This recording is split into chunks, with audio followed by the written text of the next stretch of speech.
Hello friends, कैसे हो? आशा करता हूँ आप सब लोग ठीक होंगे। और आज हमारा टॉपिक है रीजनिंग में टाइम टेस्ट। घड़ी परीक्षण है, ठीक है, याद रखिएगा आप।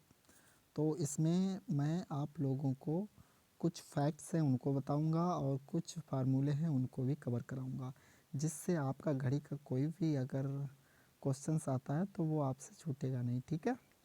बस जितना मैं बताता हूँ उसको आप क्लियर कर लीजिए, ठीक है। चलिए स्टार्ट करते हैं। और हमारा जो पहला यहाँ पे पॉइंट है कि घड़ी घड़ी में एक अंक से दूसरे अंक के मध्य 30 डिग्री का अंतर होता है। कितने का होता है? 30 डिग्री का अंतर होता है, याद रखिए, ठीक है। ये जो घड़ी आपको दिख रही है, आप देख लीजिए, यहाँ पे साफ साफ दिख रही होगी। यहाँ पे ये देखिए 12 से 1 बजे के बीच में यहाँ पे देखा जाए तो ये कितने का बन रहा है? 30 अंश का, ठीक है। तो एक घड़ी में एक अंक से दूसरे अंक के मध्य 30 डिग्री का अंतर होता है। घड़ी की मिनट की सुई एक अंक से दूसरे अंक तक पहुंचने में 5 मिनट का समय लेता है। मतलब क्या है कि घड़ी की जो मिनट की सुई है वो एक अंक से दूसरे अंक तक पहुंचने में 5 मिनट का समय लेता है।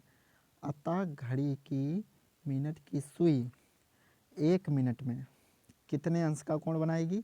तो ये तो साफ साफ है कि आप क्या कर दीजिए, यहाँ पे आप 30 को 5 से डिवाइड कर दीजिए तो कितना हो जाएगा यहाँ पे? 6 डिग्री। तो याद रखिएगा आप कि जो घड़ी की मिनट की सुई होती है वो एक अंक से दूसरे तक 6 डिग्री का कोण बनाती है, मिनट की जो घड़ी की सुई है। तीसरा पॉइंट यहाँ पे दिख रहा है आप लोगों को कि जो घड़ी की मिनट की सुई है वो एक अंक से दूसरे अंक तक पहुंचने में 60 मिनट का समय लेती है। कितने मिनट का लेती है? 60 मिनट का समय लेती है, तब जाके 1 घंटा होता है, ठीक है। तो घड़ी की जो घंटे की सुई है वो 1 मिनट में कितने का बनाएगा? 30/2, 30/60। तो कितना, मतलब 1/2 डिग्री। याद रखिएगा आप इसको कि जो घंटे की सुई है वो 1 मिनट में कितना बनाएगी? 30/60, यानी 1/2 डिग्री। ये याद रखिए।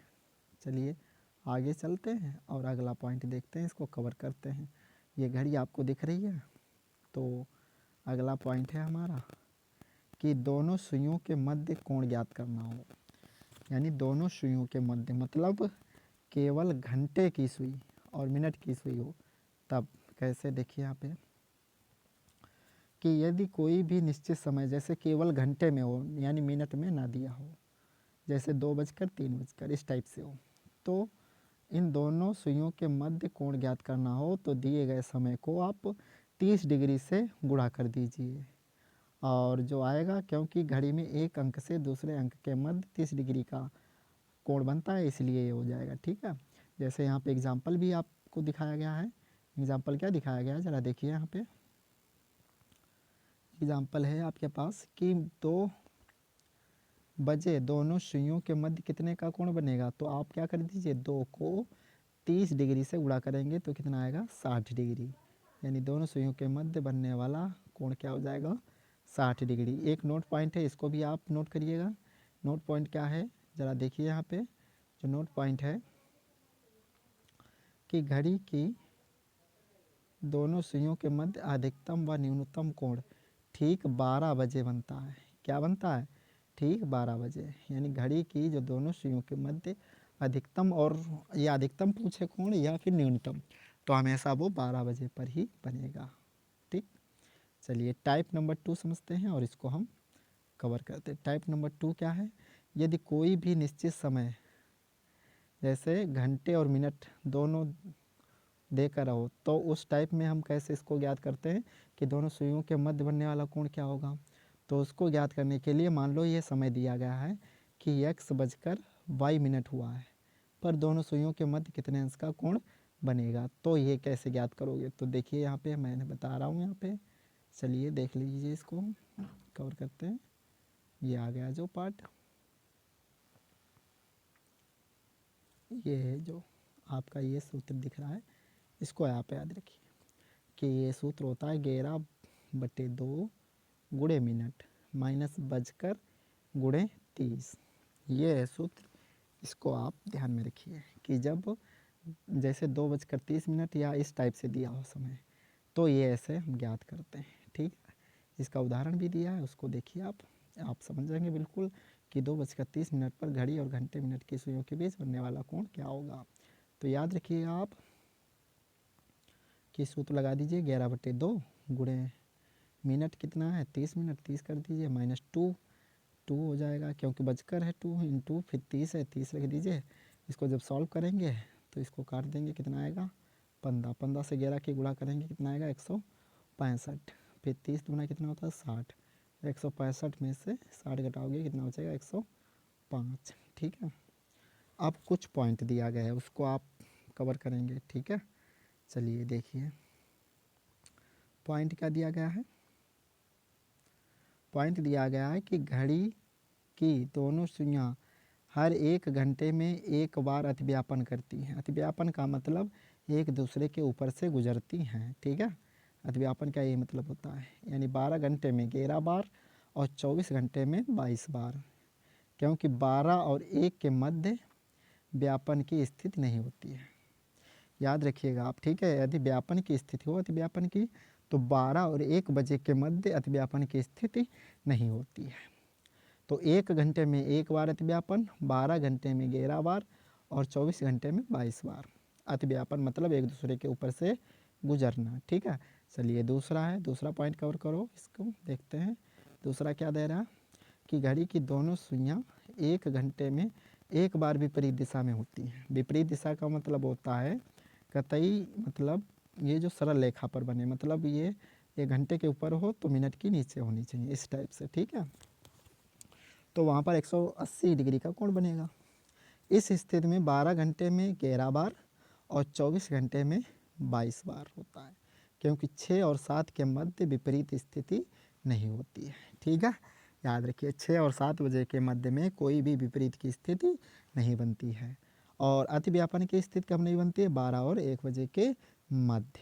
ठीक है, चलिए अगला है, उस पॉइंट को देखते हैं।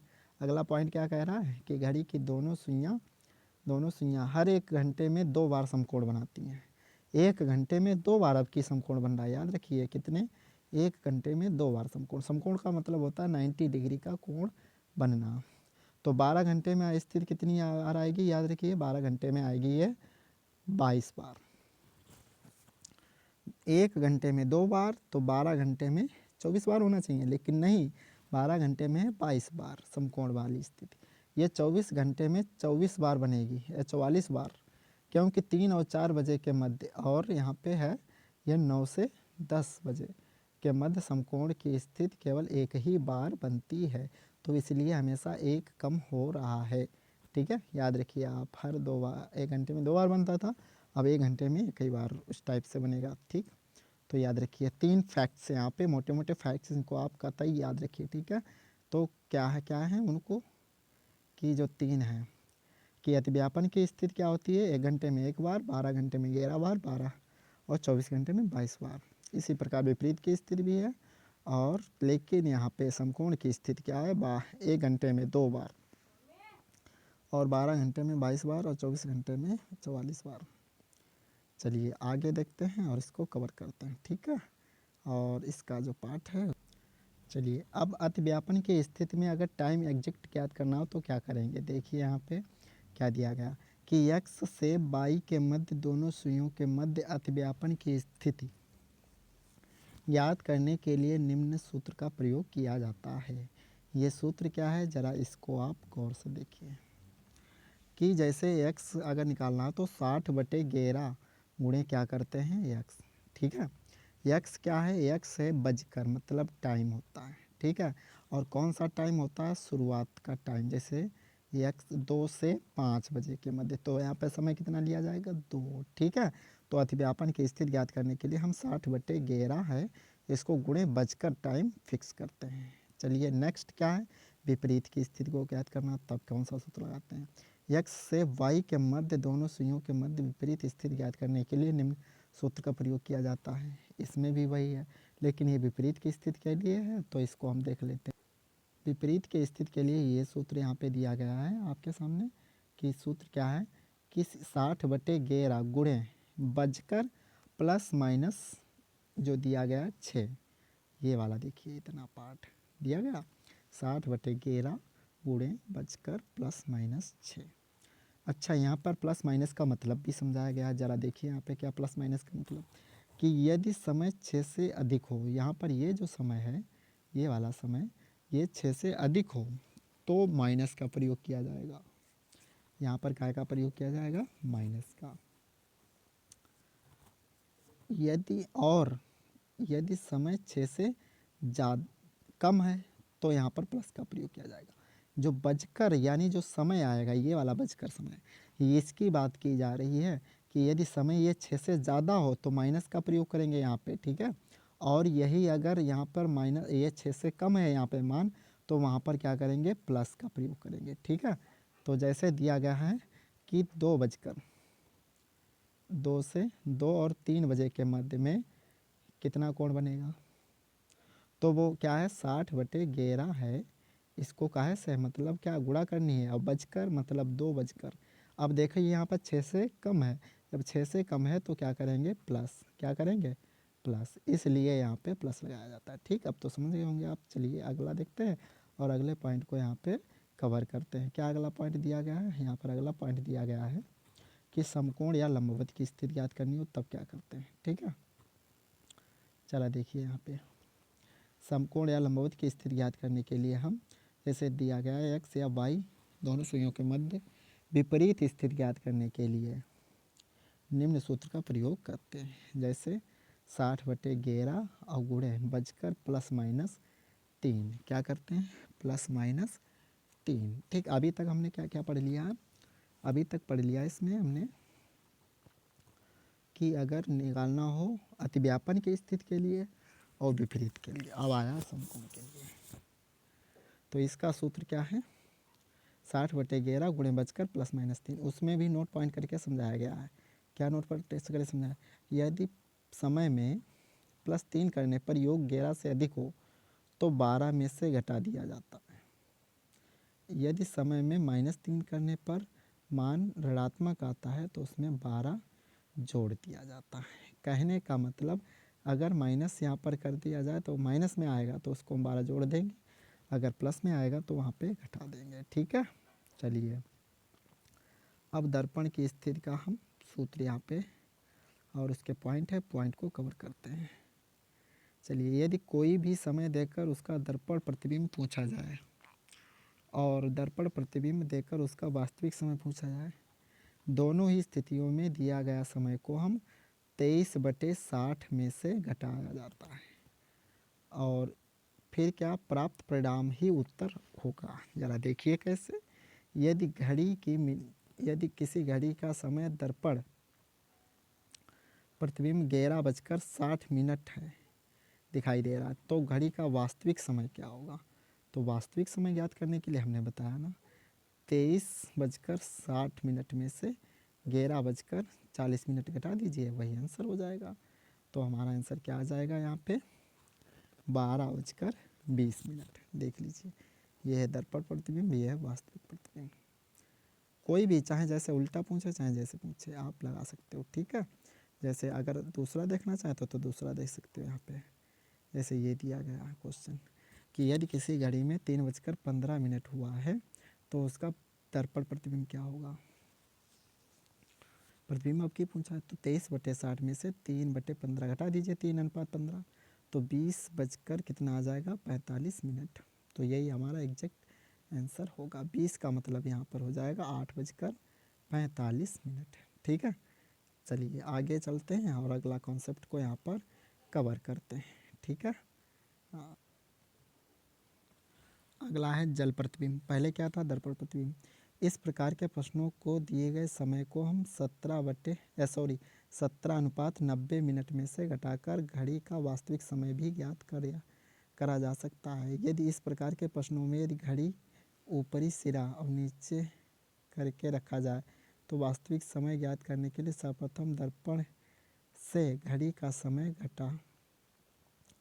घटा देते हैं, उसमें से 6:30 जोड़ दिया जाता है। ज़रा देखिए यहाँ पे क्या है क्वेश्चन, उसको उदाहरण को समझेंगे तभी हमारे समझ में आएगा। देखिए क्या कह रहा कि एक घड़ी को जिसमें 3, 6, 9, 12 के स्थान पर केवल बिंदु लगे हुए हैं अब दर्पण के सामने उल्टा करके रखा गया और उसके प्रतिबिंब में 4:45 का समय दिखाई देता है, तो घड़ी में वास्तविक समय क्या होगा। तो आप 23/60 में से कितना घटाओगे, पहले 4:45, तो कितना आ जाएगा 19:15। 19:15 का मतलब क्या है 7:15। अब इसमें 6:30 जोड़ते हैं तब क्या आ जाता है 13:45। 13:45 का अर्थ है कि 1 कितना हुआ 45। एग्जैक्ट यही हमारा आंसर है। अगर द्वितीय विधि लगाना चाहते हो तो क्या है, इसी विधि को हल करने के लिए, इसी क्वेश्चन को हल करने के लिए आप 17:90 में से आप सीधे घटा दीजिए कितना 4:45, तो आंसर सीधे एग्जैक्ट आ जाएगा 13:45। इसका अर्थ होता है 1:45। ठीक है, उसको भूल जाइए, आप ये याद रखिए। चलिए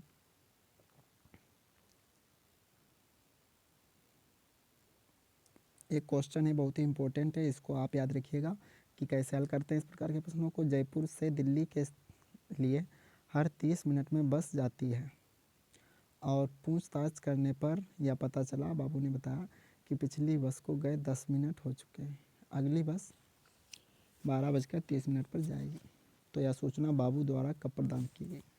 तो इसको हम सॉल्व करने के लिए एक फार्मूला यहाँ पे दिया गया, इसको याद रखिएगा आप लोग। क्या दिया गया है कि निश्चित समय में से समय अंतराल घटा देते हैं और बीता हुआ समय जोड़ देते हैं। कहने का मतलब निश्चित समय है कि बस कितने बजे आती है, ठीक 12:30, तो पहले हो जाएगा। अब इसमें से समय अंतराल घटा दिया जाएगा। समय अंतराल का मतलब हर 10 मिनट में आती है बस, तो कितना 30 मिनट में बस जाती है, हर 30 मिनट में बस जाती है, तो ये -30 घटा दिया जाएगा। और यहाँ पर बीता हुआ समय 10 मिनट हो चुके हैं, तो 10 मिनट जोड़ दिया जाएगा, तो कितना हो जाएगा 12:30 में से 30 घटाया 12 बचा, और 12 में 10 मिनट जोड़ दो तो 12:10 पर बस, तो ये 12:10 पर यहाँ पर ये सूचना दी गई थी। ठीक है, तो इस प्रकार के आप सॉल्व कर लीजिए। प्रैक्टिस करने के लिए मैंने कुछ क्वेश्चन यहाँ पे दिए गए हैं, ठीक है, उनको इंक्लूड किया है, आप लोग उनको सॉल्व करेंगे और समझेंगे। देखिए इन प्रश्नों को आप सॉल्व करें पॉज करके वीडियो, और इन सभी को आप सॉल्व करके आंसर भी चेक कर सकते हैं। ये क्वेश्चंस हैं, इनको आप देखिएगा और सभी को आप, ये क्वेश्चंस हैं, इनके सभी आंसर की मैंने यहाँ पे प्रोवाइड करवा दी है। ठीक है, आप इनको देख लें और इनको सही तरीके से समझ लें। तो आई होप आप लोगों को वीडियो अच्छा लगा होगा। तो वीडियो अगर अच्छा लगा तो लाइक करें, शेयर करें, सब्सक्राइब करें, और आप सब लोगों को बहुत बहुत धन्यवाद।